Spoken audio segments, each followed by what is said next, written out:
আজকে আমি চিকেনের এই টুকরোগুলো দিয়ে একটা রেসিপি বানাবো। দেখো কিভাবে আমি বানাচ্ছি। এই টুকরোগুলো আমি ধুয়ে পরিষ্কার করে নিয়েছি। প্রথমে এখানে আমি 1 চামচ আদা রসুনের পেস্ট এর সঙ্গে দিয়ে দিচ্ছি। হাফ চামচ মতো সোয়া সস দিচ্ছি। লবণটা আমি দেখো এরকম কম দিচ্ছি, কারণ সোয়া সসে লবণ থাকে, তাই বেশি লবণ দিলে পুড়ে যাওয়ার ভয়, মানে বেশি হবে লবণ। তাই জন্য আমি হাফ চামচেরও তারপরে 4 ভাগের 1 ভাগ আমি লবণ দিচ্ছি। এবার এটাকে আমি ভালো করে মেখে আমি রেস্টে রেখে দেব প্রায় 2-3 ঘন্টার মতো। আমি এই চিকেনের মধ্যে একটু মরিচ গুঁড়ো দিয়ে দিচ্ছি। এবার এটা ভালো করে মেখে নিচ্ছে। আমার এখানে 350 গ্রাম মতন চিকেনের টুকরো আছে। আমি 1.5 চামচ মতো সোয়া সস দিয়েছি। লবণ কিন্তু সোয়া সস দিলে একটু কম দিতে হয়।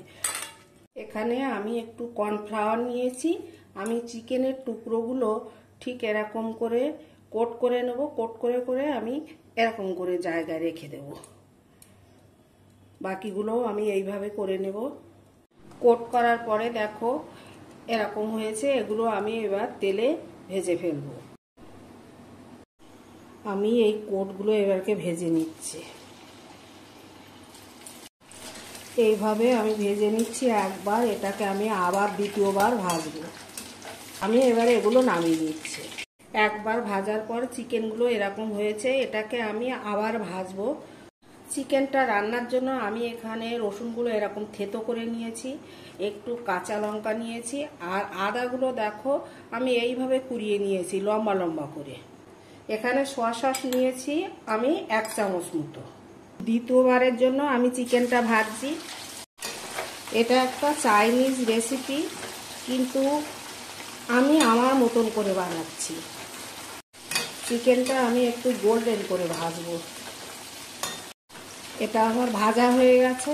আমি এবার নামিয়ে নিচ্ছি। আমি রান্নাটা শুরু করলাম। প্রথমে আমি রসুনটা তেলের মধ্যে দিয়েছি, আদাটা দিয়ে দিচ্ছি, কাঁচা লঙ্কাটা দিয়ে দিলাম। এবার এটা একটু ভেজে নেব। আমি কিন্তু লো আঁচে করছি, তো পুড়ে যাবে।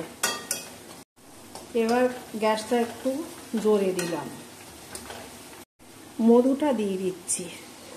ওই মধুর বাটি ধোয়া জলটা একটু দিয়ে দিচ্ছি। সোয়া সসটা দিয়ে দিলাম। এইগুলো দেওয়ার সময় আঁচটা লো করে দিও, তারপরে একটু জোরে আঁচটা হাই করে দিও। এই সময়টা না লবণটা দেখে নিও। আমার অল্প একটু লবণ লাগছে, আমি এর সঙ্গে দিয়ে দিচ্ছি লবণটা। লাস্ট ভাজার পরে এরকম হয়েছে। এবার আমি এগুলো কড়াইতে দিয়ে দিচ্ছি। কড়াইতে দিয়ে দিলাম। এবার এটা আমি ভালো করে মিশিয়ে নেব। এগুলো তোমরা বিকালে চায়ের সঙ্গে খেতে পারো বা কোনো অকেশনে স্টার্টারে দিতে পারো। সত্যি সুন্দর হয়েছে বা হয় খেতে, কারণ অনেকবার আমার খাওয়া হয়েছে, তাই বলছি। এগুলো তোমরা বিকালে চায়ের সঙ্গে খেতে পারো বা কোনো অকেশনে স্টার্টারে দিতে পারো। আমার রান্নাটা হয়ে গেছে। আমি এবার নামিয়ে নেব। রেডি আমার হানি চিকেন, টেস্টি টেস্টি হানি চিকেন।